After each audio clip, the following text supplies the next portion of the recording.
Hello Pokemon fans, this is Pro Pokenoo back today to bring you another battle.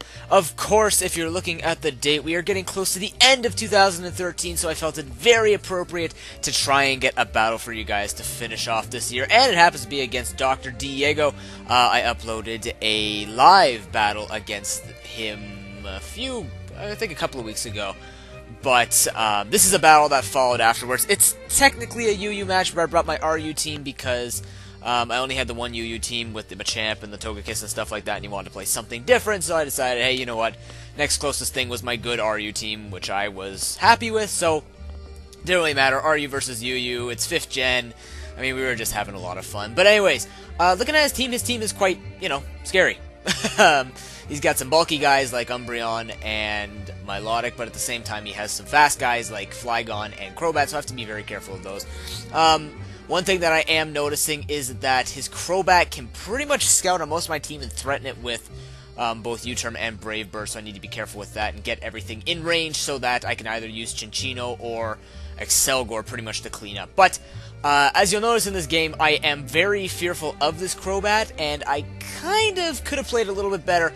But of course, when you're playing with friends, and your friends are pretty good and stuff like that, you try and read them, and thought processes trying to go out the window basically, as opposed to when you're just playing the average person scouting to see whether or not they're good or bad. I already know I'm playing against a good guy, so now it's a matter of, getting into his mind and figuring it out. But anyways, in the ways it leads, looking at most of his team, anything but Roserade would be fantastic for Rhydon to take on. So I lead off with the Rhydon, and of course, he leads off with the Roserade. So now I need Sleep Powder. This is why I run the rest-talking Druddigon, so I thought he was going to go for Sleep Powder. He actually goes straight for the Leaf Storm, which doesn't do a lot, and I'm physically defensive, so that's perfect.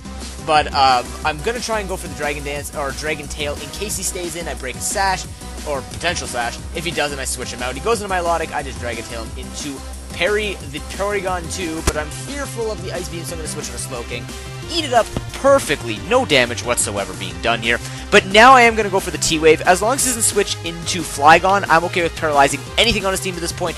He comes into the Umbreon, which I'm actually okay with, because the Synchronize will basically give me the paralysis. I do not have to fear the Toxic anymore. What I do fear, however, is that Foul Play does a lot. Did not expect that at all. I'm like, I have no attack, it's not going to hurt me. That hurt. So I don't like that one bit, so I'm going to switch out, and I predict the Crobat, so I'm actually going to switch into Rhydon, but he goes into the Roserade, which makes sense. And again, I just can't risk this. I need to keep it around for the Crobat, so I'm going to switch back into Druddigon to eat the potential Leaf Storm, which he does go for again, and I'm going to take it. Now here, I should have gone for Sleep Talk. I knew the Sleep Powder was coming, but I thought, just in case he tries to maybe kill me with like a Sludge Bomb or something like that, I could go for the rest, but it turns out puts me to sleep first, and then goes for the HP Ice, which apparently still kills me at -2, but then again, I am physically defensive. Anyways, I'm going to switch to Excelgor. I can go for the substitute, because there's no way, even if he stays in, he can't even do anything to me, so I'm going to go for the free sub. This Giga Drain does a lot to the Milotic, which is very impressive. Of course, it is Life Orb behind the sub, very nice. Now, here is where my brain starts going a little wonky. I'm fearful of this Crobat, because, hey, it can come in on pretty much any of my moves, except HP Rock. But he doesn't switch, and he's going to get a lot of damage off with that Skull, so that's not a good thing for me.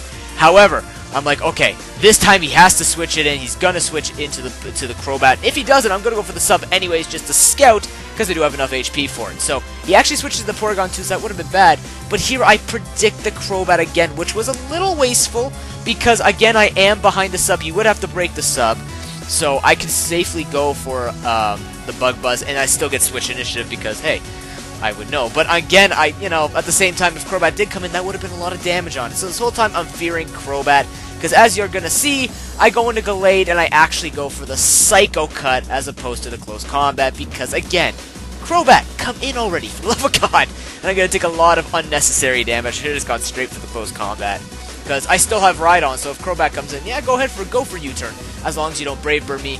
And of course, I'm like, okay, he's not going to, now he's just going to stay in. No, Close Combat, here comes the Crobat. So, he's read me very nicely here, however, as long as I have Rhydon around, he cannot go for Brave Bird safely, so he actually is just going to go for U-Turn. I knew that was going to happen, but I need Gallade around for later, especially for the Flygon, because I have a plan, and it involves him missing Sleep Powder. No, I didn't plan that, but turns out he's not running Sash, so Earthquake will one-shot it.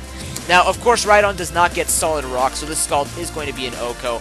But at this point, I'm trying to think, okay, I'm down 5-3.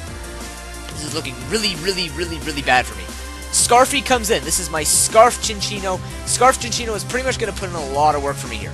I'm going to go for the Tail Slap because it hits everything on his team, and it's going to be a lot of damage. And as you can see, Skill Link is really going to help me take this thing out, and I guess he didn't expect it to be Scarfed, or he's using this as Death Fodder. I'm assuming Death Fodder because he has something to take out my whole team, which will be Flygon. Now, here's the plan.